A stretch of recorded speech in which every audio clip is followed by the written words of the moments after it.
What is up, fam? It's your boy G-Man. Welcome to the Superhero Brothers podcast. Guys, on today's episode, we're going to be reviewing Shazam, Gods of Fear. You can see I'm already rocking the Shazam shirt, and I got my boys. We got Peter No, we got Dylan Greer, and we got Austin Chancy. These are my boys who we actually went and watched the film with. How y'all doing, fellas? Doing great. Doing good. Happy to be here. Dope. All righty. Well, guys, I'm going to go ahead. I'm going to start with Dylan, go to Chancy, and with my boy Peter. So we'll do a quick intros about yourselves. So tell me, are you Team Marvel or Team DC? Who is your favorite superhero, and what superhero film are you most excited for coming out this year? Love it. So I'll go ahead and kick that one off. So, I got to be honest with you. I am Team DC all the way. I like it. I am sick. I am sick of Marvel's reign in the sun, and I'm a little sarcastic when I say that. It's been tons of fun seeing Marvel come out with great movies, seeing the rise of kind of superhero culture, but definitely a DC fanboy at heart.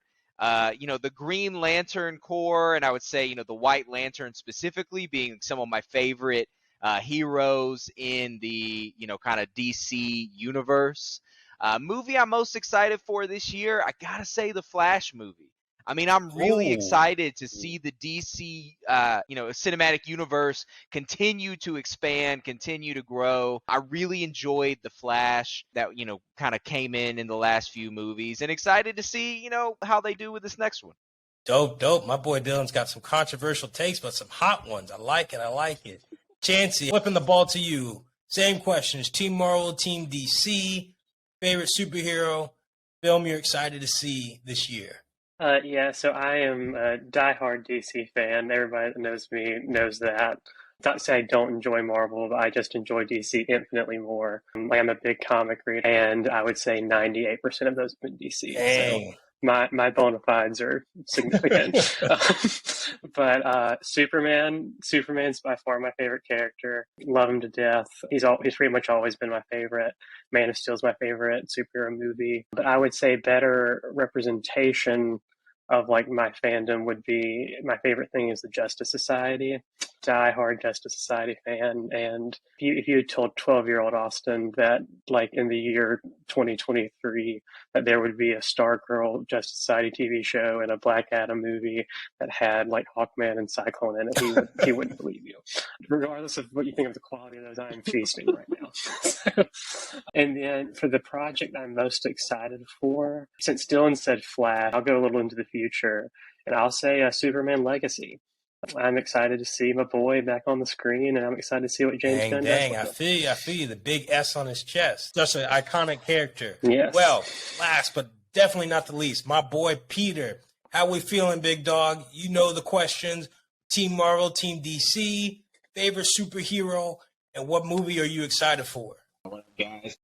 I'm probably going to sound super basic for this answer, but I've always been a Marvel person. I love DC as well, but Marvel, going into my next answer, Spider-Man is probably my top favorite superhero ever, right? Had read a bunch of comics growing up, played all the video games, played all the current video games, obviously watched all the MCU movies. I cried in the last one 3 times, so that's when it hits home for me. Yeah, so Spider-Man's my number one. I guess the next movie I am very excited to see will be in the near future will be the new Fantastic Four.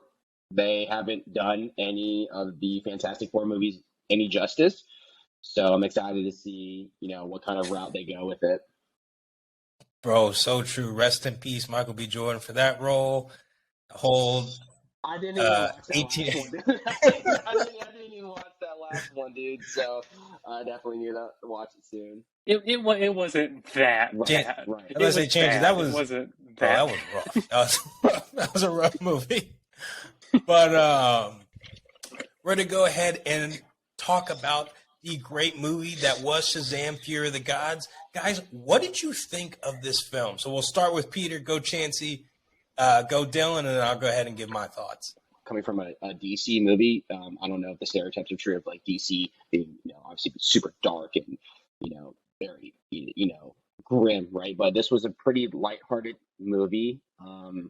I enjoyed it overall. I had a great time. I was just going to agree with Peter. I loved it. I really enjoyed the first one.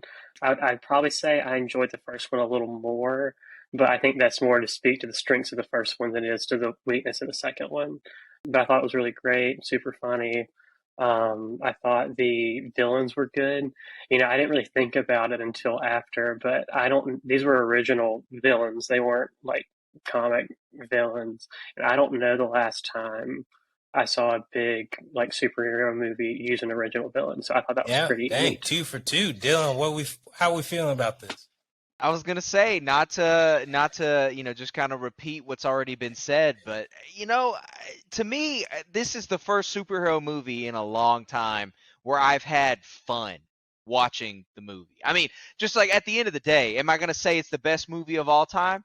No, but I had fun watching it. It was so much fun to watch. Really enjoyed the movie. I thought it was great. I loved it. Would see it again. Dang, I'd say I definitely have to go with the consensus pick, fellas. I'm not gonna lie, I had no expectations going into this film. I was like, bruh, if they make this anything like the past DC movies, I'm just be prepared for sadness. Like, I low-key bought my Slurpee just to be like, okay, the one positive thing I have about this movie, if it's bad, is this Slurpee. But it totally blew away my expectations. I think like Chancy said, the original villains were really cool. Just the characters overall, the vibe, it had the right amount of seriousness and fun in it. There were some great Easter eggs that we'll definitely get into. And as well, bro, there was just some fire moments. So with that being said, we'll go ahead and talk about our favorite parts. I'm not going to lie, this is biased first and foremost. Bro, how do I get in the Shazam family? Like, the mom, the sister, bruh. Yes. Like, yes. Absolutely. My Baydar list is totally being updated to get those powerhouses in there. Like, what the heck? So, listen. But Grace Caroline Curry came out of nowhere. Bro. Oh, man. Even the what's her face? Rachel Zegler, the villain on that was one of the 3 of Atlas's sister. I was like, okay, I turned bad for you. Shoot, like, Philly, let the city blow up. It's all good. We got 50 more. We'll make it work. But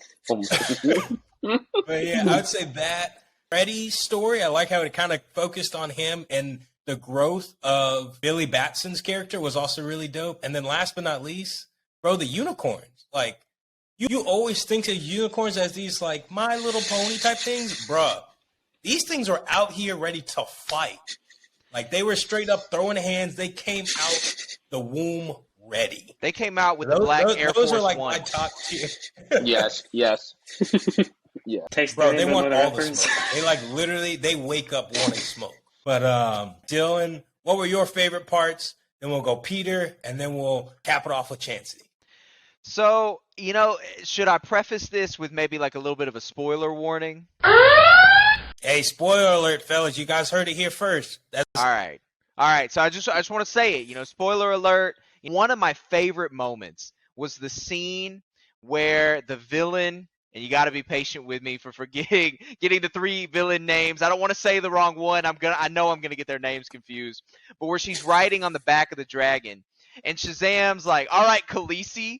Oh. And I thought that was so funny in that moment, because I just was like, I appreciate that this is a reference that I didn't have to watch like 17 DC movies and a DC television show and read a DC spinoff novel to catch that reference. All I had to do was be relatively in tune to pop culture, and I got that reference. That's such a minor thing, but I thought that was hilarious. I loved it.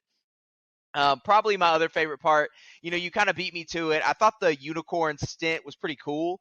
Just that it was kind of clever and creative. You take something that's normally, very My Little Pony-esque, and you made them pull up with the Black Airforce One energy, and they were just wrecking the place. And I loved it. I thought it was clever. I thought it was fun. The fight scenes, that final kind of boss fight, if you will, I thought was also my favorite part, just kind of showing the growth of his character and, you know, realizing that he's got to take responsibility, that he is the hero, he is the champion, and that, you know, he's got to grow up a little bit. To me, I thought it was a great, you know, kind of conclusion there. It didn't leave me wanting.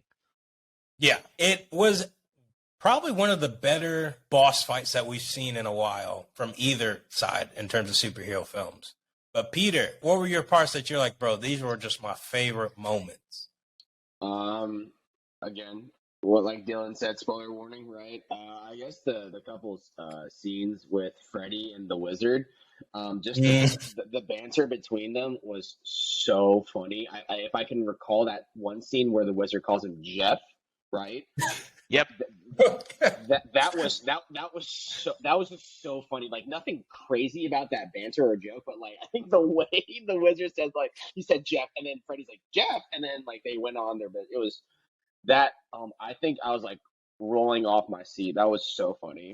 And I think another part it's kind of a tender moment. I kind of towards the end where Billy and his mom had that moment, because if I can recall, the first movie, what Billy and all of them, obviously pretty much younger. He was like what 14, 13, right? And then in the second movie he's about to turn 18. So he turns 18 and he's like, okay, I'm gonna get kicked out of the family, and then the mom's like, no, you are my family or something for the rest of my life. And it was a pretty tender moment. So I really kind of like that scene a lot. Dude, I feel you. Bro, she could be my mommy. Hey, mommy, you sexy. Hey, can I get that number? All I'm saying. Bro, I'll be folded quickly for her. Quickly. Oh my Lord, yeah. Chancy, bring us home, my man. What were some of your favorite parts? So I think my favorite single moment was in the final fight when everything was dark and Shazam came up and his lightning bolt, all you could see was his lightning bolt and the light emanating from the scepter. And I thought that was there wasn't a lot of badass moments in the movie. Shazam was mostly a lighthearted comedic character, but I thought that moment really gave him a moment to be like, oh yeah, this guy's really powerful, a really powerful hero. And I thought that was really the whole boss fight in general, as you mentioned, was just incredible. I felt like it had a bit more personality than a lot of end of movie Agreed. boss fights. There were several layers to it with what the family was doing, what Anthea was doing, what Billy was doing, the whole deal with the sphere and everything. I thought that was all laid out really well. It was easy. There was a lot going on, but it was easy to follow. And I thought the stakes felt pretty high. Spoiler alert. But when Billy died, I obviously knew he wasn't dead, but I felt emotion because the characters all felt emotion. Particularly Freddy. He definitely stole the whole movie. His acting was incredible. And I felt like he really sold that moment. Give that man a raise. But no, real talk. I mean, you may have known that Shazam wasn't going to die, but I was like, oh, they really killed the homie off in his second movie. Mm-hmm. I was like, dang, that Loki is savage. But there was one other part I did mean to call out. When they put the Wizard's face on Wonder Woman's body, bro, I lost it. Yes. He was like, oh. He took a Tic Tac or whatever. It was chewing us. He's like, yeah, you want to fuck her up? And it's like, Billy. And it was like, yo. So that was a crazy moment for me that I just wanted to bust out laughing in the theater. It's funny you say that because I turned to Austin in the movie and I said, do you think they didn't get Gal Gadot for the scene? Because I love Gal Gadot. I am a married man. Obviously my wife first and foremost. But Gal Gadot is just a beautiful woman. Hey. I mean, let's be honest. So I was gonna be a little disappointed. I was like, oh my gosh, do we not have Wonder Woman herself here? And that scene, just to call it out, yes, was hilarious. Yeah, bro. I think Shazam totally nails the humor for DC in a better way. So totally feel you on that. I hope we get more scenes like that, maybe in the DCU down the line, but want to switch. Even though we have so many positives about this film, what was something that you wish you possibly could have changed about the film? It could be plot, it could be character development, it could be screen time for one of the heroes. Like, what was something that really kind of you guys wish could have changed? So we'll start with Chancy on this one. Go Peter, Dylan, and then I'll cap us off. So I feel like the movie probably needed another 10 to 15 minutes of like emotional beats. I mean, there were so many characters in this movie, and you had the 5 kids, the 3 villains, the parents. So there was a lot going on, but I felt like a lot of the emotion of the movie hinged on Billy thinking his parents were going to kick him out of the house. And that was really based on kind of almost a throwaway line that Mary gave him, like, kind of halfway through the movie. And it seemed like it was weighing on him a lot. And there was no scene that he had with the parents that really conveyed that. And I think that would have really benefited the movie. Another thing, and this is related to that, and I think we needed more Kid Billy. He was barely in it, and I think what made the first movie like resonate so well was that like Billy was a really fleshed out character. Like everybody remembers the big emotional beat from the first one. He like met his birth mother, and he was expecting this big cathartic moment, and she wanted nothing to do with him. And that actor sold it really well. And I feel like this movie needed more of him.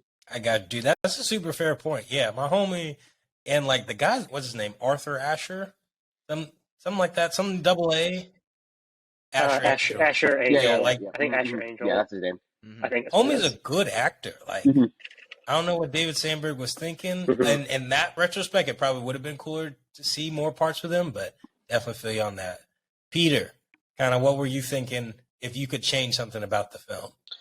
Kind of going off what Chancy was talking about, I wish there was more character development, with the kids, right? I didn't really feel, we got hints of like, Billy and Freddie and Mary, and it hits bits and pieces, but I just, if one of them were to get killed off, I would have been like, I would have been fine.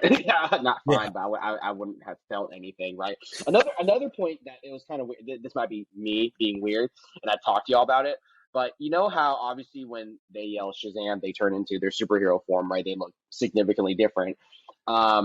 Mary, the older sister, looked the same. So I don't know if that was on purpose or because she's college age, but Billy's almost 18, but he looks different, and Mary looks the same. So that kind of threw me off. So that's me personally. DC skimp it out on the budget. They're like, hey, you won't notice if she's an adult. We're just gonna put her in a different, slightly bigger costume. Yeah. It's a small detail. So for me personally. I did look it up, and they said the decision was because she was an adult now. Like her character was over 18, and so since the Shazamming was making them into adults, she didn't need to change. Right, anymore.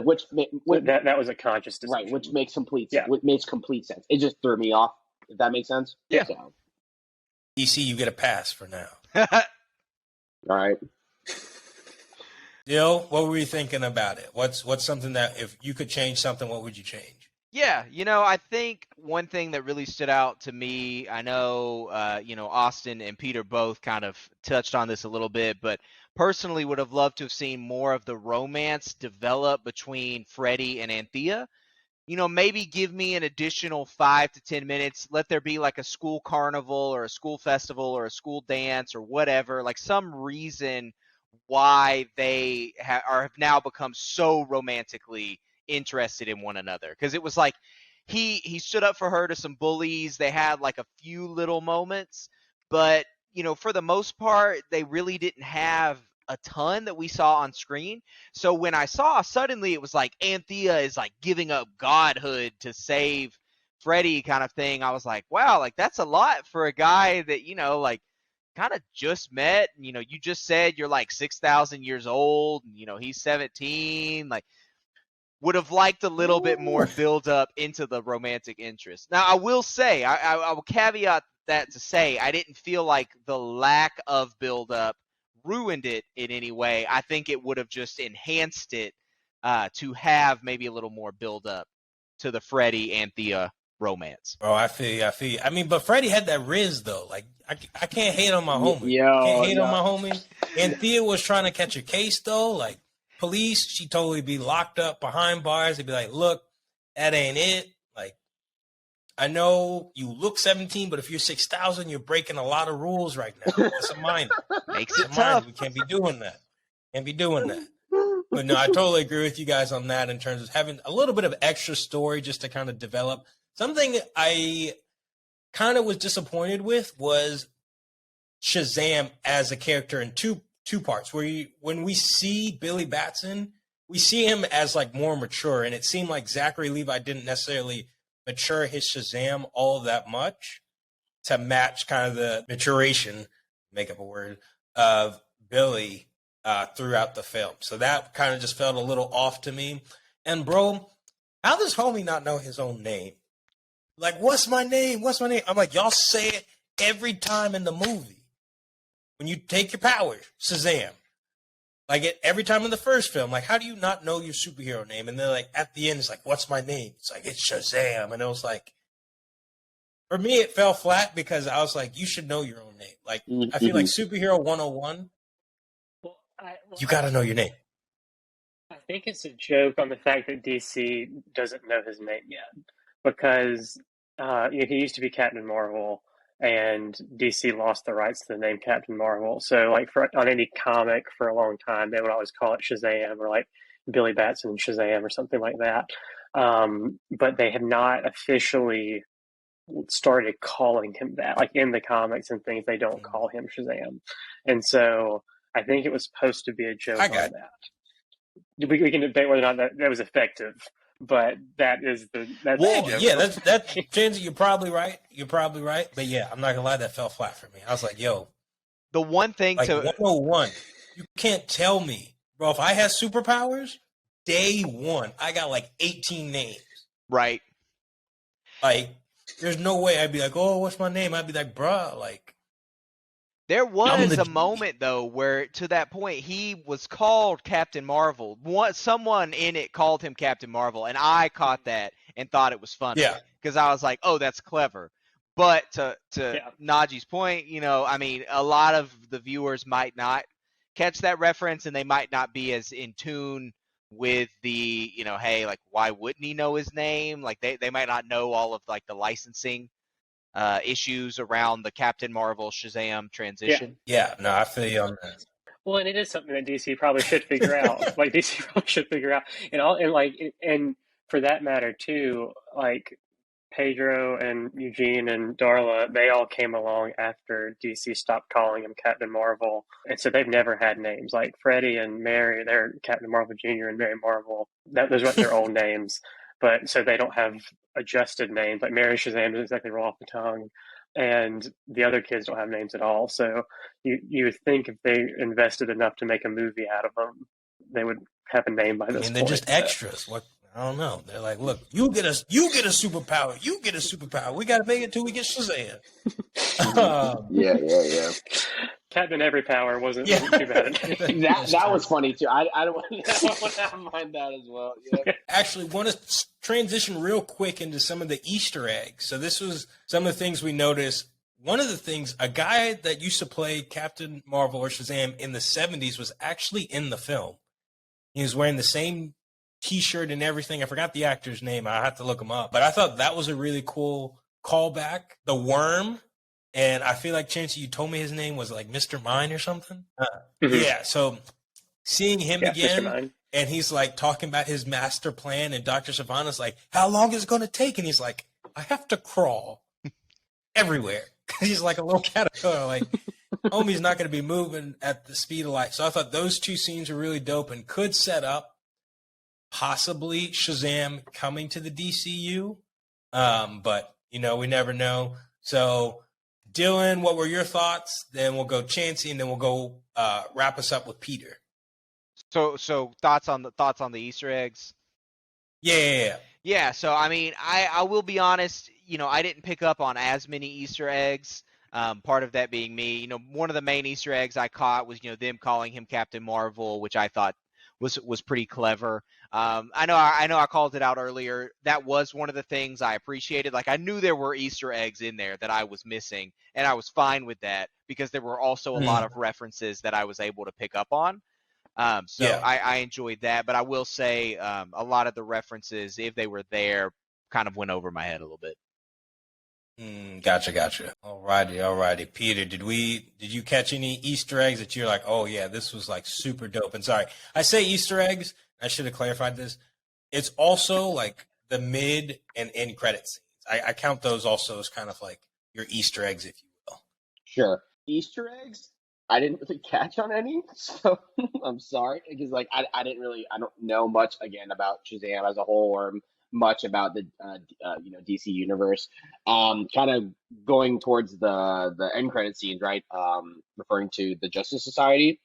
I've heard bits and pieces of it, so I'm excited to see where that will follow up with. But I think for me overall, I didn't really catch up much on Easter eggs and whatnot as a whole. I feel you. Chancy, what are your thoughts? Oh, my bad. Dylan, no. The only thing I was going to say, since you clarified that it included end credit scenes, I did want to say I thought it was hilarious when he, in that Justice Society thing where he was kind of like going on and he made that comment. He's like, the Justice Avengers? And then he was like, oh, never mind. And that to me, funny. I thought was hilarious. I laughed pretty hard at that. That was pretty funny. Yes, I agree. Dope. Super right. Chancy, what were your kind of thoughts on it? So my favorite Easter egg, and I haven't verified this, but I'm like 90% sure I caught it in the scene with him at the beginning at the doctor's office. There was a little Annabelle doll in the little like toy section. I went panned over there to show that it was a pediatrician's office, because the director, he's directed the Annabelle movies, the Annabelle horror movies. And so I thought that was a fun little thing. And then as far as the post-credit scenes, I really enjoyed the first one because I love Peacemaker and Suicide Squad, so it was fun to see those agents back. And then the fact that it was Justice Society, because Shazam, back in his Captain Marvel days, was a member of the Justice Society, so that was a fun thing, and I would have loved to have seen that go. I don't know if we're going to talk about, I forget what the next segment is, but if we're going to talk about the future of this franchise, I'll save those thoughts for that. But and then the one with Dr. Savan and Mr. Mind, I thought that was funny. I thought the little joke about Mr. Mind, like taking him a long time to get places, was funny. But I feel like it was interesting that it was essentially a repeat of the post-credit from the previous movie, that there was no development on in this movie at all. That was an interesting choice, but I enjoyed them both. No, that is true. That's actually a really good call out. I didn't even like I knew it's like, oh, he's working on a plan. It's kind of like Thanos' thing of like, how long is he going to stay in the chair before he gets up and like starts doing this thing?